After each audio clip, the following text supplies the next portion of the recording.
Pranam dear students, today we'll start discussion of the topic the figure of speech. Figure of speech plays very vital role in the poetry as well as in the prose, but here from the poetry point of view we will discuss. First of all, we'll identify what exactly is a figure of speeches. A figure of speech is used in a language to produce a greater effect on the reader or the listener. When we use it, the ordinary ideas become extraordinary. Resultantly, the beauty of the language increases manifold. Figure of speech किसी भी भाषा में उसकी खूबसूरती को बढ़ा देती है और सुनने वाले को, पढ़ने वाले को वो चीज़ें बहुत इंटरेस्टिंग लगती हैं और किसी भी आम भाषा को बहुत खास भाषा में बना देती है, वो उसको कन्वर्ट कर देती हैं.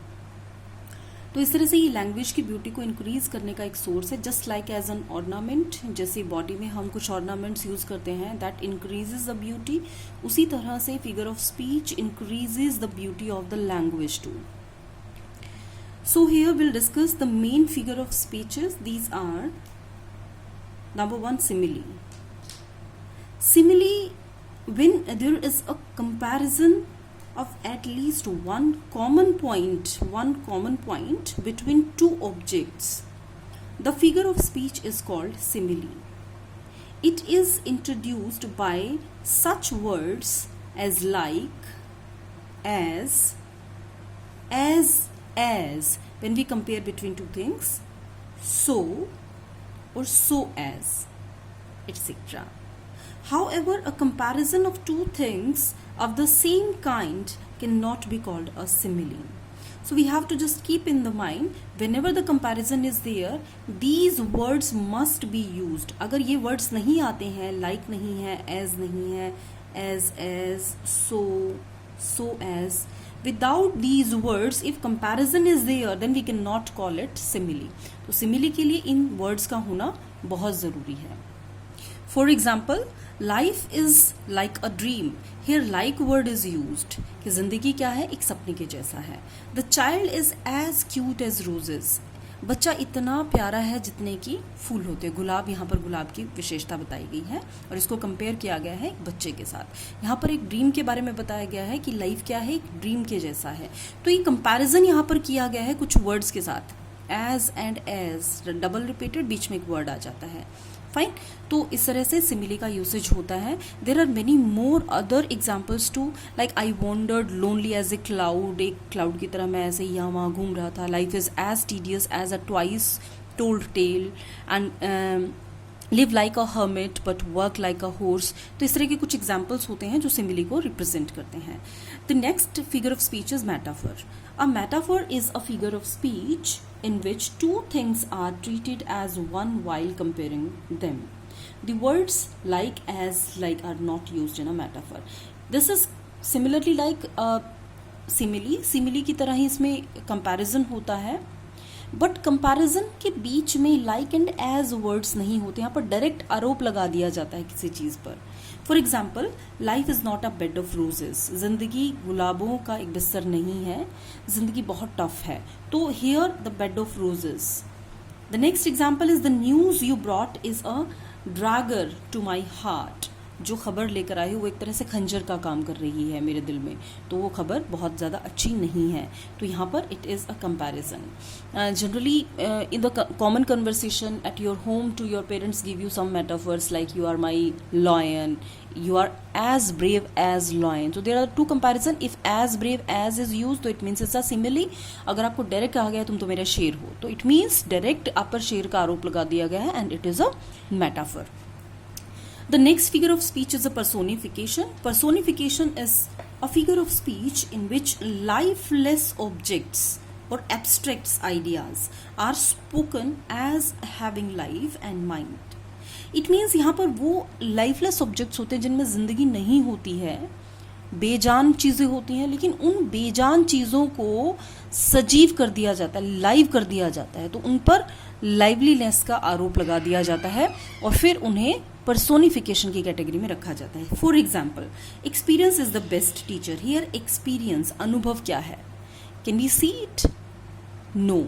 It's an emotion. It's an idea. तो इसको क्या किया, लाइव बना दिया गया है. And here experience is the best teacher. Experience जो अनुभव होता है वो एक बेस्ट टीचर होता है. तो यहाँ पर एक्सपीरियंस क्या है, it is personification. The same way death lays his icy hands on Irfan Khan. कल ही इरफान खान की शहादत हुई है, वो एक्सपायर हो गए हैं due to a cancer disease. तो यहाँ पर हम डेथ को अगर कहें कि death lays the icy hands on Irfan Khan, तो यहाँ पर डेथ को क्या किया है, पर्सोनिफाई किया है. We can not see death, हम देख नहीं सकते हैं डेथ को, but we can feel it, we can witness, so its impact. So here it is personification. Sometimes we used to like give examples of some trees, like आपने पढ़ा होगा है ना. Here in the very first poem you have attempted the sprinting trees. Trees कभी भागते नहीं हैं, लेकिन ट्रीज को वहाँ पर लाइव करके दिखाया है कि वो ट्रीज भाग रहे हैं. तो that is a personification here.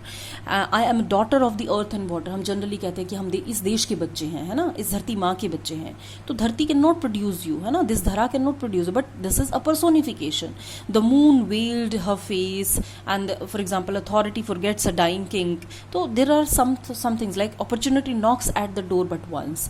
तो यहाँ पर कुछ तरह के इस तरह के एग्जाम्पल्स होते हैं जिनको हमें समझना होता है पर्सोनिफिकेशन को. And it's very interesting, very easy, and आपकी पोइट्री में बहुत यूज होता है. The next figure of speech is apostrophe. An apostrophe is a figure of speech in which we address to the dead, the absent, or to a this is a personified object or ideas. Here what the apostrophe is defining कि एक इस तरह की figure of speech होती है जहाँ पर dead को और एब्सेंटीज ऑब्जेक्ट और आइडियाज़ को यूज़ किया जाता है. यानी कि जो डेड ऑब्जेक्ट है उसको हम एड्रेस करते हैं. पर्सोनिफिकेशन में क्या होता है, हम किसी डेड को लाइव करते हैं, एंड एपोस्ट्रॉफी में क्या होता है, उस डेड ऑब्जेक्ट को या उस आइडिया को एड्रेस किया जाता है, उसको संबोधित करके बोला जाता है. जैसे यहाँ पर फॉर एग्जाम्पल बताया गया, O solitude, O solitude where are thy charms. कहाँ तुम्हारा चार्म है. सॉलिट्यूड को, सॉलिटैरिटी को यहाँ पर एड्रेस किया गया है. O death, O death where is thy sting. कहाँ है तुम्हारे स्टिंग्स. तो यहाँ पर death and solitude, this is an object idea, this is also. तो इन दोनों को क्या किया है, एड्रेस करके, इनको संबोधित करके बोला जा रहा है. अगर अब क्वेश्चन उठ सकता है कि आप इसको डेथ को पर्सोनिफाई क्यों नहीं बोल रहे हो, पर्सोनिफिकेशन है यहाँ पर.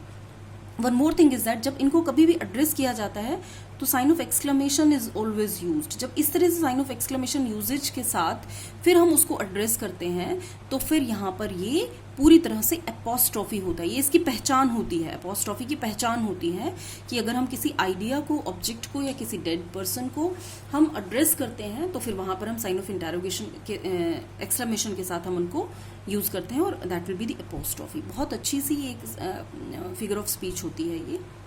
The next is oxymoron. Oxymoron is a combination of two words of opposite meaning in our sentences. Generally one sentence में दो वर्ड यूज किए जाते हैं, दोनों ऑपोजिट कैटेगरी के वर्ड्स होते हैं.